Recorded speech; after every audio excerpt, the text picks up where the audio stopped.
Hey y'all, what's up? This OG Blunt, man. Tune in, Smack Life TV, the hottest show on the rise.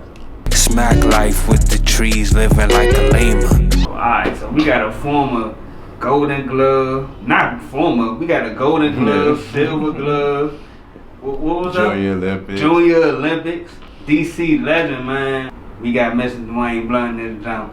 What's up, y'all? How y'all doing? What it do, G? How you feeling, man? I'm feeling good. I'm feeling good. I'm good to hear, man. So, you got like royalty, low key, you feel me? Like, you feel me? Like, we gonna get into all that. But, alright, so first, where you from originally? Originally, my family, the Blunts, we big in DC, but my father from New Jersey. So I was born in New Jersey for a hot second, but I'm from here because my mom's was dealing with him up there. But I claim both. Okay. But I grew up here my whole life, though. What part of Jersey? East Orange. East Orange? Yeah, East Orange, New Jersey. They on some New Jersey drive type? Yeah, back then, they was on that back then. That was serious, like, that was a real live movie. It was about a real life situations that was going on in New Jersey. Okay.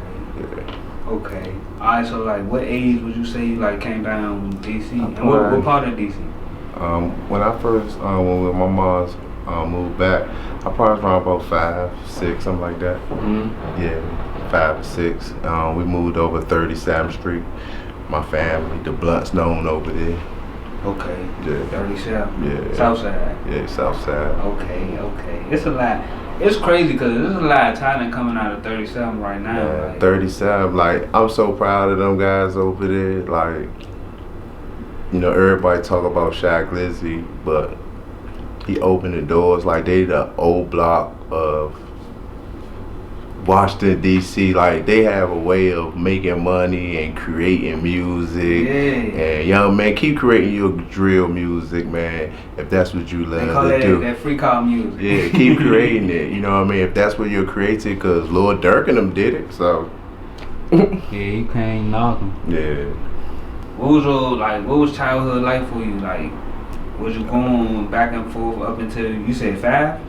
Like, yeah, when I moved here, when I moved, I just stayed here. We never went back because my mom broke up with him, so my mom came back home. And that was it. Yeah. So we was back at 37. Okay. Yeah. It was, yeah. All my friends know me. You know, hey, you back? Yeah, you back. You was like, on vacation, came back. They see you in a little second. So what was that like growing up, like in the city, like this like? It's crazy. What era is this? Like, because it's like the 80s. Like, it was crazy because I grew up in one environment, like going like 4 and 5, 6, going, you know, to Jersey, and we grew up like on the rough side of the street. So it kind of was a weird transition seeing that side, and then coming here, then seeing this side. You know, my mom did 8 years. So we end up, you know, just coming up like every kid, you know what I mean, trying to figure it out. Yeah. You know what I mean? And back then it was the crack era, so a lot of our moms was strung out. So we had to hustle and make a way. You was like grown when your mother was down, or? Oh yeah, I was a baby. I was young when my moms went away. Yeah, that's how we initially got back to DC, me and my sister, because she got arrested in New Jersey hustling. And when she did her time there, my family came up there and got us, and you know, and when she came home, she moved back to DC. Yeah. Okay, I got you. So the crack era and all that. What's like the neighborhoods like though, as far as like what's a summertime going up around here? You know. Well, 37 and Greenway and all of us. The summertime, but for us around that on that side was fighting each other. Walking down Minnesota Avenue to the Senator, beating up people. It was weird. Yeah. Everything was about stuff like that. Or going to Union Station and taking tips off people's tables after they leave them. Yeah, so our whole life was about surviving. Okay. Literally, it was about surviving, like hustling and making money and coming up. 37, man, like so many people. Like, I'm just thinking like the youngest now, like. Yeah, and it's crazy about 37 because the era about, you know, they beefing and stuff, It was like that back then. Like all my friends mainly around there, like Old Face, RP, Pee Wee, you know, a lot of Big Villo, Lil Anthony, Lil Rodney. I can go on and on. Robin, all of them lost their life around there. You know what I mean? So when I look at the younger, it be weird because I'm like, wow. When I sit back and look, like, damn, it seems like our trickle down to their and they kind of like the same way. But being we started that little boxing little regime where a lot of us was going pro over there. And I just look at what they doing now with their music, and I just hope they use it all the way to their advantage. Nah, for real. Alright, so y'all was fighting and all that. Where does that translate into I'm about to start boxing? Like I'm trying to put this together. Like when did that? Well, DeMarcus Coy Chop Chop, he used to always just run around and gather us asking did we want to box. And we all started down Mayfair in an apartment with a guy named Kenny, and that's where Kenilworth originated from. So all of us used to go down there, train, and then they after hit the streets and do God knows what. You feel what I'm saying? So boom, every day that was the cycle. Then we start going to, you know, the events, shows, fights, and start getting fights. But during that process, I ended up moving. I had left from around there, and my mom's, when she came to DC, we ended up going to a shelter because of whatever they was going to. So I ended up going uptown and start fighting up Midtown. So everybody from Kenilworth, Mayfair, on that whole side I fought. For real? That whole side I fought. Alright, what's that like? Alright, hold on. Alright, so what was your first interactions in the gym? Like how'd that go? My first interaction, it was crazy because when they took us to the gym, it was just like, put some gloves on and just see what you can do. Type then, stuff. Yeah, that's it, and that's all it was. And I never forget Coach Kenny when we put me in the ring. He was like, "You used to fight?" I'm like, "Nah." And then he was like, "Yeah, you're gonna be fighting soon." But I never got the opportunity to really develop right there because I ended up going to the shelter and moving uptown. And then, but when I got in that situation, when they asked me, they put me in the ring. They asked me, did I want to fight in the tournament the following week, the Golden Gloves, and I fought in the Golden Gloves tournament. I was gonna ask you about that. Alright. So how did that's your first? Like literally, it was weird because when they put me in the ring, my first time ever was in a tournament, the Golden Gloves tournament. And you won that, John? Nah, I went up to 3 fights and I lost. Okay. Then after that, I went up like an 80 fight run. Alright, so let's go. That's what I'm at. Alright, Golden Gloves. You go in that jump. How did you train at all? This was weird because we were so young, so training really wasn't big on the gender back. So it was like a good month notice, and hey, you in this tournament next month, you got hot. Get out there, push me out there in the den. And I won my first fight by stoppage. And they knew that I was gonna be special. Y'all had headgear on? Yeah, headgear. I won my second fight, and I lost my third fight, and I ain't never won that one again. What happened in your third fight? I just lost the fight. He was better than me. We were so young, you know They what I mean? from out here? Yeah, 37. All of us we just fight each other. Okay. And it used to be weird because he might be fighting somebody else from DC, and I'm fighting somewhere else from DC, but we both good. We end up meeting each other in the championship. That's tough though. Yeah, it's tough. Yeah. Yeah, that dude. Yeah. So were you like very competitive? Like how was the competitiveness like? Everybody was dogs. Like if you go to even the DC boxing legend, the guy who represented that, I fought him. I heard y'all talking about that too. Yeah, I beat him and he beat me. You know what I mean? We was all dogs. Like you really had to fight. Like we wasn't even playing with you. No, for real. Y'all gonna bring that dog about it. Yeah, we gonna bring it out. We gonna bring something about we gonna bring something about you. We either gonna show you sweet or you gonna show you got that shit. One or the other. Nah, I respect it. Alright, so I listen to that podcast. Like it's true, you lost the cuz and just started playing football. Yeah, I lost to him and started. Well, it wasn't initially behind him. Really, it was in 1996, I believe. I lost to him, and I got in a tournament and made it to the championship. And I supposed to been fighting in Sugar Ray Leonard boxing. If you remember, I think it was 95, 96, it was that big blizzard. And I was telling my moms at the time, you know, they was smoking coke and all that. Man, I got a fight. The fight's going on. So she's like, man, ain't no, man, it's a blizzard. Yeah. We'll take you to mom. Type stuff. Man, they took me to mom. People told me I supposed to fight the night before, like I said I was, because I knew the fight was going on. And I was just done with, you know, with boxing was, you had to be disciplined. So I just started playing football too. Okay. You know what I mean? Because it was fun. Physical. What position you was playing for? Middle linebacker. Yeah, you like every position I played was always, it's crazy, like always been a physical, the go-getter. If you play middle linebacker, you know you the cleanup man. Yeah, every time. Every time. You gotta see everything. Yeah, so I was the cleanup man. That's alright. So, okay, you said golden gloves, silver gloves, Junior Olympics. So you already. So what was the time when you won the golden? I won the golden. What was the first thing that you won? The first thing I won after I lost the golden gloves, we went on, I believe, to the silver gloves tournament. I ended up winning the silver gloves tournament. Okay. Then I ended up winning the Junior Olympics tournament.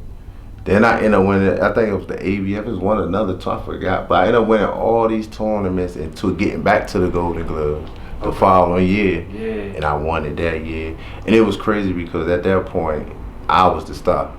Okay. Everybody wanted to fight me. Yeah. At that point.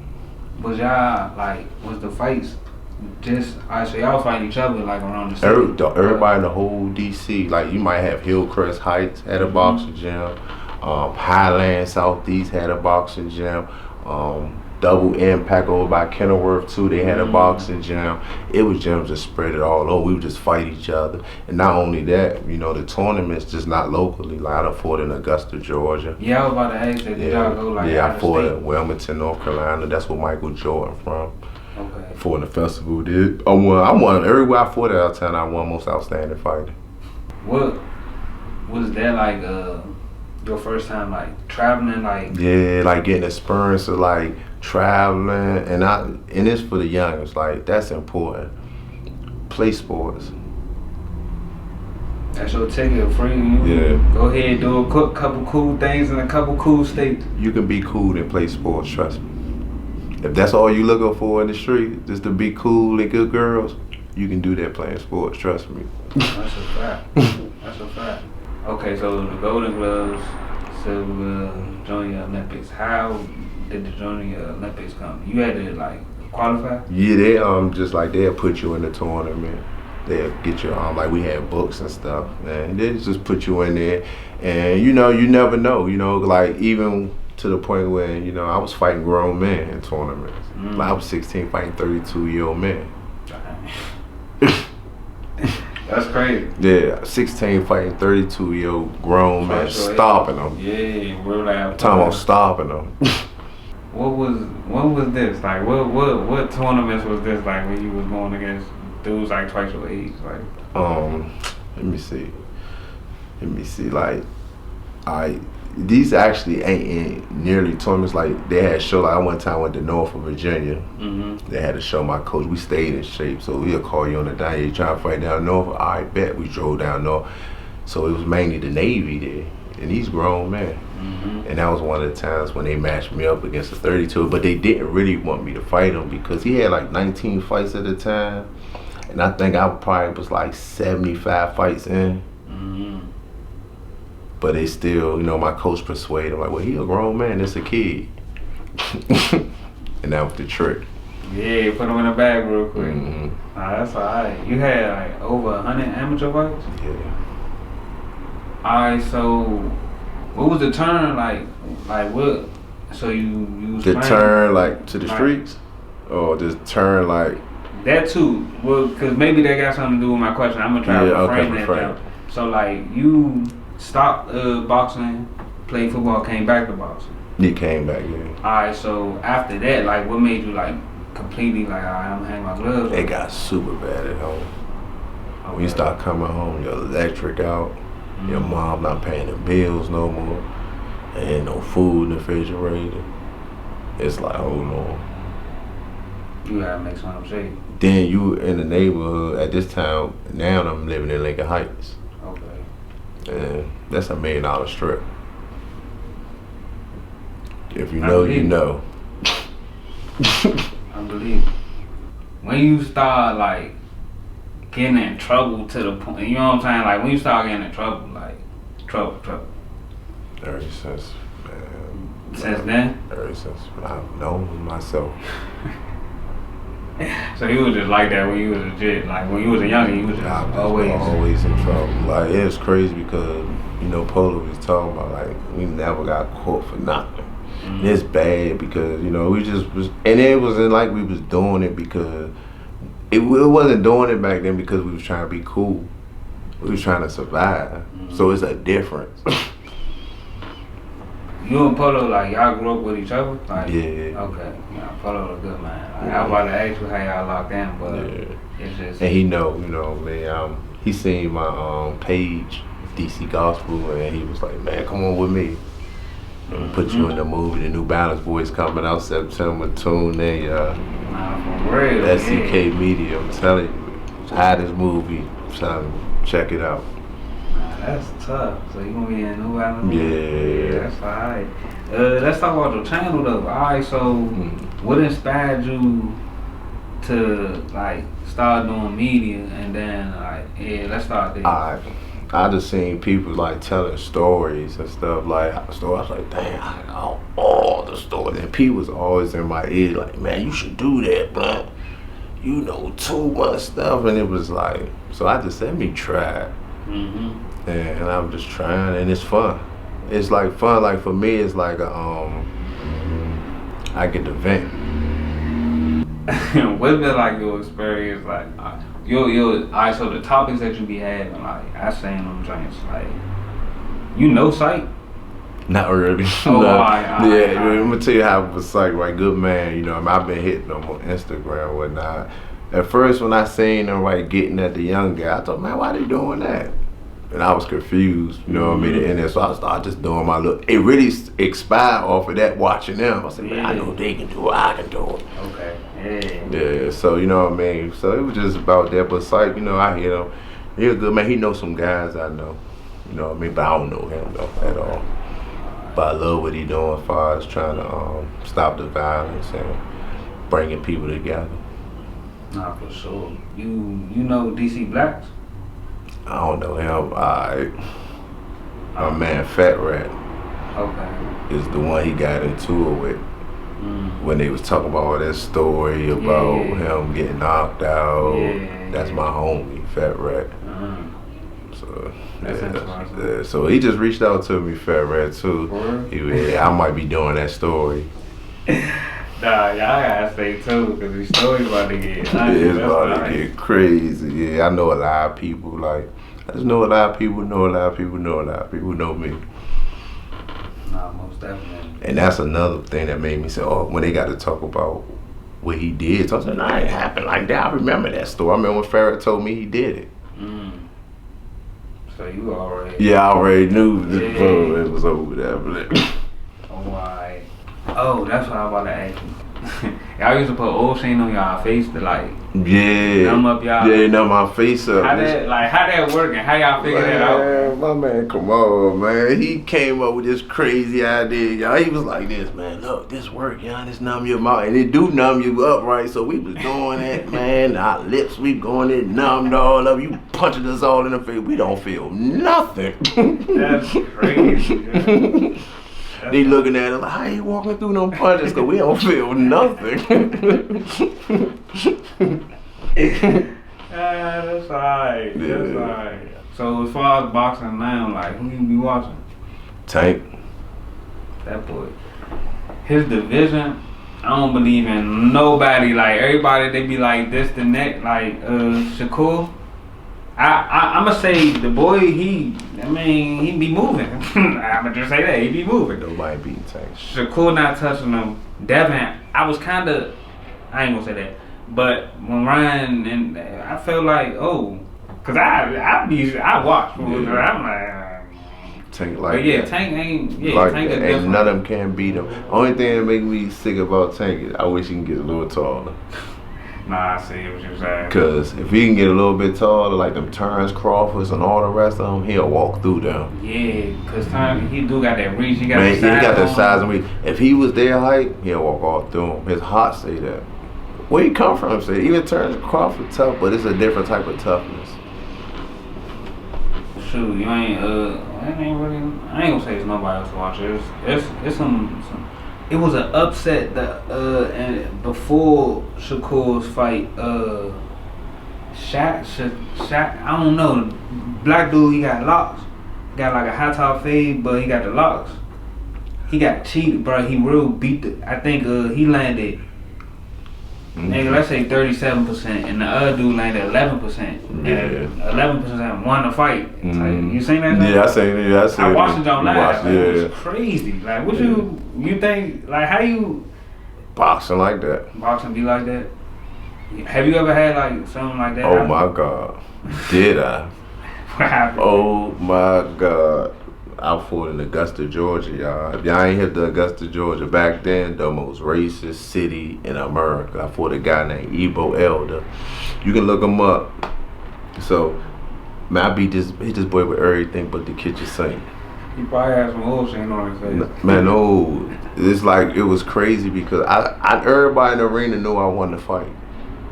But when they took long to come back with it, I knew something was going on. And all you can hear people say this in the crowd, y'all better not rob that boy. Yeah. They did that. It happens. That's how boxing go. Augusta, Georgia. I had better down there. You gotta go to Augusta, Georgia. I'm telling you. Especially with this Trump stuff coming. This for the youngest. In New Orleans, if you do the crime, you do the time. That means you're doing 100% of your time. It usually work like this, y'all. If they can get away with it in one place, it's gonna be a trickle effect in every place. And I just really believe once Donald Trump become in office, you're gonna do 100% of your time. He gonna apply death penalties to certain charges. He gonna really make people change their mind about doing wrong. And I just wanted to put that out there. So be careful about who you choose in the election. No, for real. What I do have a question. Like, alright, so city, like, anything that you do in the District of Columbia, like it goes straight to it's a federal charge. Yeah, federal charge. Yeah. So like, how they? I ain't never got bagged. I ain't trying to get bagged at all. Yeah, nobody. Anyway. Yeah. But like, what's that like? What's that process in the city? Because if it's, how big do it gotta be for them to really even tweak about it? Recently they made weed legal, but like back, if you had a J, you going to jail. So like, what? Yeah. It's crazy. You know what I'm saying? Like, what's the criteria of them like real putting the book on you like? For somebody like me right now, I mean, if I get caught doing anything, that's a life sentence. I see. I ran my own mind getting locked up. I've been to the USPs, Big Sandy, Hazleton, and so I gotta be real careful. You know what I mean? That's why I take life serious. I don't want to play with nobody too much. I don't make threats to nobody, and I just watch my people, places, and things. That's all. But a lot of these youngins that's catching these like 2 or 3 gun beefs. You know they can give you 25 if you get caught with 3 guns. Like, if you got caught Monday, and just say you come back the following Monday and catch another one, just say you come back and catch one 3 years after that, they can give you 25 years in the federal system for real. Oh, I know guys, I know guys that's doing 25 years because they got caught with 3 guns in 3 different times. They doing 25 years right now. Real talk. I ain't killed nobody.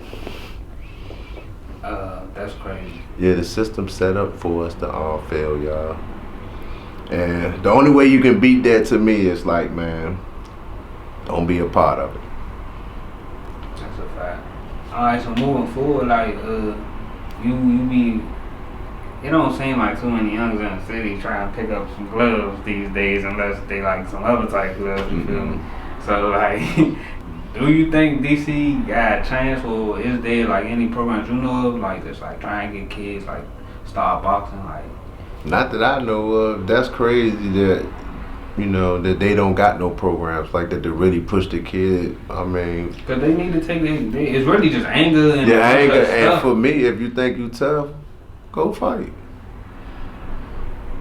That's the easiest way. Like, anybody can shoot somebody. Like, literally, like, and I hate to say, I done shot a lot of people, y'all, and it's not worth it. I paid my debt to society. It's more easy to fight somebody and you can live another day and come back and see that brother still breathing. Yeah, permanent. Yeah. So when they make them decisions, just know that if you get caught, you going to jail, and prison different now. Prison ain't cool no more. See, people think prison cool. They make prison like it's cool. Like, you supposed to get, you know how you come home and they had a party for you and all that? It should never been like that. I see what you're saying. It's like, who the hell get a party for a guy? Even me, come home from prison. Them parties need to be for people that's going to school and graduating. And that's where people start getting confused, like, oh, it's cool. I'm gonna get that shit. Everybody gonna have something for me when I come home. Come on, man. Partying for that. Nah, matter of fact, what would you describe like the New Balance Boys movie? Like, how would you like? We ain't trying to give away nothing, but like, how would you like describe it? Like, if you could put it in like other movie senses, like it's this mixed with this, or think about this and with a little DC flair. You feel me? It's more. It remind me of more like the 50 Cent one he played in when he was robbing banks. What's that joint? With Ice Cube son in that joint. Yeah, it's more like that on a street version though. Okay. That's tough. That's how I describe it. More like that, but on a street version, cause we doing a lot of robbing. What was it like? Cause that's your first time. Like, yeah, my first time ever, literally. What was that like for you? One of the greatest experiences in the world. You ain't go to the premiere yet. The premiere gonna be like that. I better be there. Like, the premiere is gonna be so many people. It's gonna be crazy. Like, Polo know I'm having the best time of my life. Like, he know me, you know what I mean? He really know what's going on with me. Yeah, no, that's alright. Yeah. That's alright. So, anything else you want to say to the people, man? Alright. I understand y'all gotta protect yourself out there and do that. Definitely do that. But when you go out hunting for people because you wanna create a name, just know, guys, I know y'all can handle the time and the death and all that, but the wrath of God is deep. And that's all I got to say to you. I ain't here to preach to you, none of that. And for my page, go to DC Gospel. It's more clarity of how these guys be switching stuff around. Like the Ronlo situation, when he say it's so juicy, but they made it seem like he ain't tell on nobody. But then if you listen to what his lawyers say he told on people that's high, prominent people in this information. So it can't be both.